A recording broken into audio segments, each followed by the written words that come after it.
नमः शिवाय। अनुपम सुंदरी रानी बहुला को राजा ने वन में क्यों छुड़वा दिया? रानी पाताल लोक में कैसे पहुंची और उन्हें वापस कौन लाया? राक्षस ने ब्राह्मण की पत्नी का अपहरण किया, लेकिन ना उसे खाया और ना उसका उपभोग किया।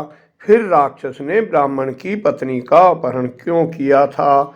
अनेक रहस्यों से भरी ये वीडियो पूरी देखिए।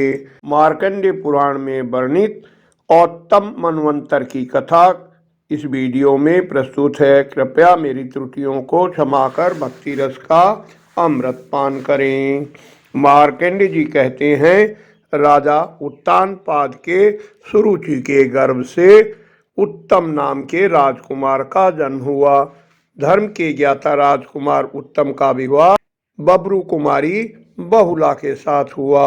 जब उत्तम राजा बने तो रानी बहुला से राजा को बहुत प्रेम था, लेकिन रानी बहुला फिर भी राजा के प्रतिकूल ही थी। एक दिन अन्य राजाओं के समक्ष ही उसने राजा की आज्ञा पालन से इनकार कर दिया। क्रोधित हो राजा ने रानी बहुला को वन में छुड़वा दिया। फिर राजा अपनी प्रजा का भलीभांति पालन करने लगा। एक दिन दरबार में आकर एक ब्राह्मण ने कहा, राजन, घर के भीतर सोई मेरी स्त्री को कोई दरवाजा खोले बिना ही चुरा ले गया है, आप उसे ला कर दीजिए। राजा के पूछने पर ब्राह्मण ने अपनी पत्नी का रूप, कद, स्वभाव बतलाया। ब्राह्मण ने कहा, राजन, अपनी पत्नी की रक्षा करनी चाहिए, ऐसा श्रुति का आदेश है। पत्नी ना होने के कारण नित्य कर्म छूटने से प्रतिदिन धर्म में बाधा आ रही है, आप उसे शीघ्र ही लाइए। राजा रथ पर सवार हो ब्राह्मण की पत्नी को खोजने निकले।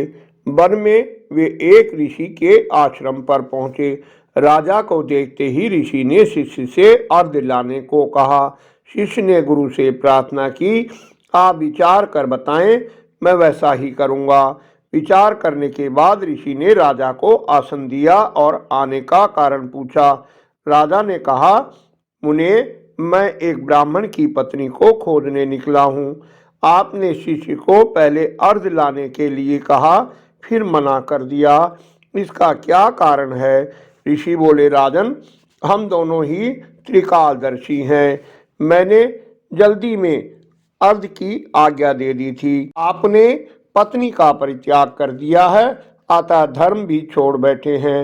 एक पक्ष तक भी नित्य कर्म छोड़ देने से मनुष्य अस्पर्श हो जाता है, फिर आपने तो 1 वर्ष से छोड़ रखा है, इसलिए अब आप अर्घ्य के अधिकारी नहीं हैं। स्वभाव परस्पर प्रतिकूल होने पर भी पति या पत्नी का परित्याग नहीं करना चाहिए। ब्राह्मण की जिस पत्नी को तुम खोजने निकले हो वह सदा ही प्रतिकूल चलती है, फिर भी धर्म पालन की इच्छा से वह अपनी पत्नी की खोज की प्रार्थना लेकर आपके पास आया।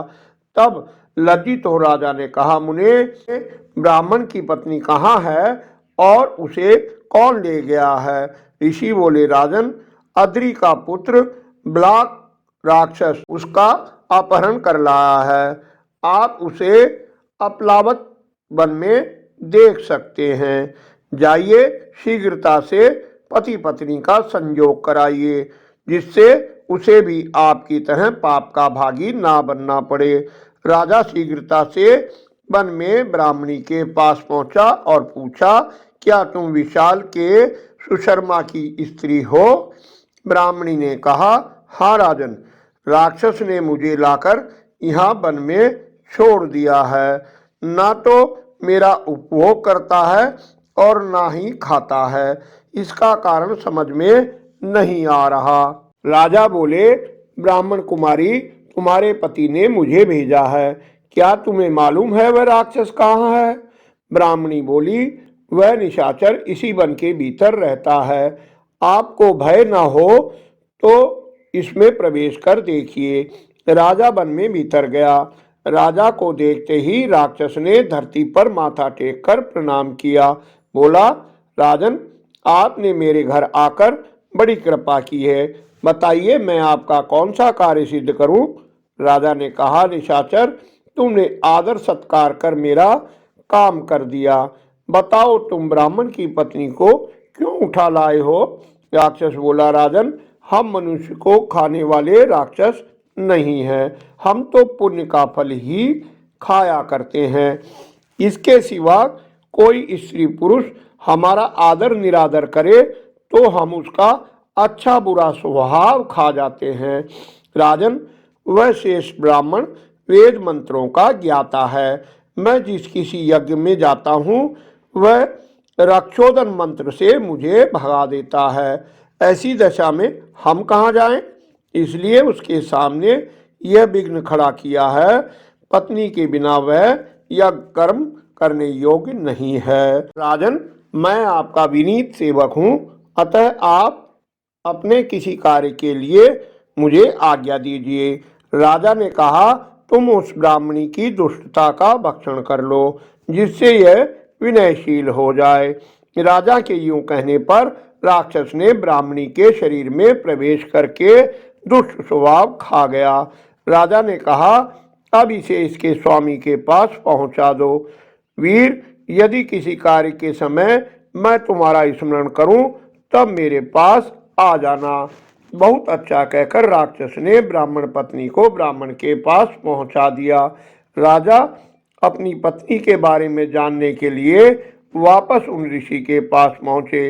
ऋषि ने कहा, राजन, तुम्हारी पत्नी रसातल में है और उनका चरित्र अभी तक नष्ट नहीं हुआ है। तुम्हारे द्वारा त्यागी हुई सुंदरी पत्नी को वन में भटकते देखा तो नागराज कपोत उसे पाताल लोक में ले गए। नागराज के नंदा नाम की एक पुत्री तथा मनोरमा नाम की स्त्री है। नंदा ने बहुला को देखकर सोचा, अवश्य ही ये मेरी माता की सौत बनने वाली है। वह उसे अपने घर में ले गई और अंतःपुर में छिपा कर रख दिया। नागराज कपोत ने जब जब बहुला को मांगा, नंदा चुप हो गई। तब पिता ने उसे श्राप दे दिया, जा तू गूंगी हो जा। राजा ने कहा, मुने, मैं अपनी पत्नी से बहुत प्रेम करता हूँ, फिर भी उसका स्वभाव प्रतिकूल है। मुनि ने कहा, विवाह के समय प्रतिकूल ग्रहों के प्रभाव से ऐसा है। अच्छा, अब तुम जाओ, धर्म पूर्वक प्रजा का पालन करो और पत्नी के साथ धार्मिक क्रियाओं का अनुष्ठान करो। महर्षि से विदा ले राजा महल को लौट आए। ब्राह्मण पत्नी को पाकर बहुत प्रसन्न हुआ। उसने राजा का आभार प्रकट किया। रानी के प्रतिकूल स्वभाव को अनुकूल बनाने के लिए उन्होंने मित्रवंदा यज्ञ का अनुष्ठान किया। राजा ने उस महापराक्रमी और सत्यनिष्ठ निशाचर को स्मरण किया। राक्षस ने तुरंत आकर राजा को प्रणाम कर पूछा, राजन, क्या आज्ञा है? राजा ने रानी का सारा वृत्तांत सुनाया और उसे लाने को कहा। राक्षस पाताल में जाकर रानी को ले आया। रानी को हृदय से लगाकर राजा बहुत प्रसन्न हुआ। रानी बोली, राजन, यदि आप मुझ पर प्रसन्न हैं तो आपसे एक याचना करती हूँ, आप उसे पूरा कीजिए।